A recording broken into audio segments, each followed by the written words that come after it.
Voici le journal des législatives préparé par Dominique Martineau. On commence par le terrain ce soir avec un gros plan sur la première circonscription de Corrèze, celle de Tulle.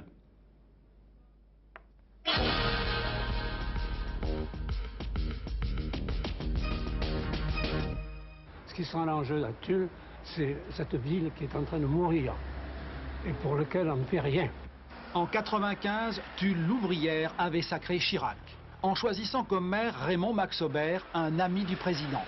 Aujourd'hui, la première circonscription de Corrèze hésite dans ce duel qui oppose à Fleuret-Moucheté deux condisciples de l'ENA, Raymond Max Aubert RPR et François Hollande, le porte-parole du PS. En toile de fond électorale, la Manu, l'usine d'armement. En 10 ans, elle a perdu la moitié de ses emplois. Aux députés sortants, certains reprochent un manque de présence sur le terrain. Lorsqu'on gère une ville, surtout une ville qui a été reprise à une majorité communiste, qui était tout de même en place depuis 18 ans, ça exige beaucoup de travail évidemment sur dossier. Alors on ne peut pas à la fois essayer de traiter les dossiers et faire les marchés, comme on dit ici.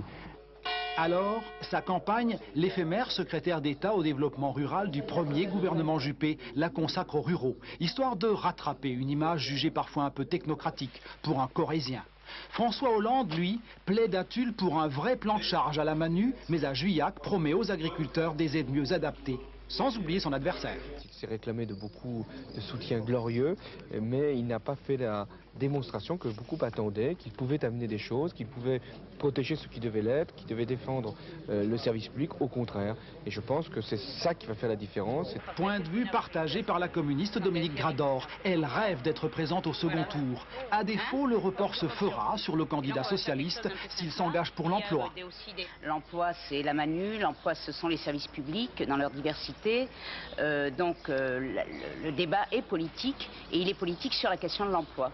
L'emploi, la revitalisation d'une Corrèze qui vieillit et se dépeuple aura encore été au centre de ce débat organisé par Radio France. Un thème qui sera déterminant pour le choix des électeurs et donc fort alimenté par tous les candidats.